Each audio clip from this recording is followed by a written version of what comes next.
দোকান ছেড়ে বাড়ি ফেরার পথে গুরুতরভাবে আহত এক মৎস্য ব্যবসায়ী। ঘটনা বিশালগড় এজিএম অফিস সংলগ্ন এলাকায়। বিশালগড় নিউ মার্কেট বাজারের মৎস্য ব্যবসায়ী অমৃত সরকার দোকান থেকে নিজ বাড়ির উদ্দেশ্যে যাচ্ছিলেন। বিশালগড় এসডিএম অফিস সংলগ্ন এলাকায় যেতেই TR07F0348 নম্বরের মারুতি ওয়াগনার গাড়ি থেকে তাকে সজোরে ধাক্কা দেয়াতে রক্তাক্ত অবস্থায় মাটিতে লুটিয়ে পড়েন অমৃত সরকার। স্থানীয়রা ঘটনাটি প্রত্যক্ষ করে খবর পাঠায় বিশালগড় অগ্নি নির্বাপক দপ্তরে। ঘটনার খবর পেয়ে অগ্নি নির্বাপক দপ্তরের কর্মীরা ঘটনাস্থলে ছুটে আসে। আহত অমৃত সরকারকে উদ্ধার করে বিশালগড় মহকুমা হাসপাতালে নিয়ে যায়। প্রাথমিক চিকিৎসার পর উন্নত চিকিৎসার জন্য তাকে আগরতলা জিবি হাসপাতালে রেফার করেন কর্তব্যরত চিকিৎসক।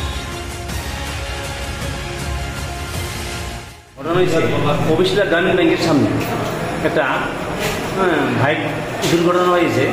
গাড়ি বাইক থেকে বাড়ি দিয়ে চলে গেছে, আননোন গাড়ি বাইক থেকে বাড়ি দিয়ে চলে গেছে। কজন আহত হয়েছে? একজন সিরিয়াসলি পয়েন্টেড হয়েছে। এর নাম হচ্ছে অমৃত সরকার, বয়স 38 বছর। আমরা বিশালগড় ফায়ার সার্ভিস স্টাফ খবর পেয়ে বিশালগড় মহকুমা হাসপাতাল নিয়ে এসেছি। একটা আরটিএ পেশেন্ট এসছে, ফায়ার সার্ভিস নিয়ে এসেছিল। পেশেন্টের নাম অমৃত সরকার, 38 ইয়ার্স। বাবার নাম রঞ্জিত সরকার, মুড়াবাড়িতে বাড়ি ওর অ্যাড্রেসটা। তাকে আমরা প্রাইমারি ট্রিটমেন্ট করে এজেন্সি রেফার করেছি। পাটা বেশি ইনজোর হয়েছে। মূলত কিসের সঙ্গে হয়েছে এমন কিছু জানতে পারছেন? না, এটা জানি না, সম্ভবত গাড়ি অ্যাক্সিডেন্ট, গাড়ি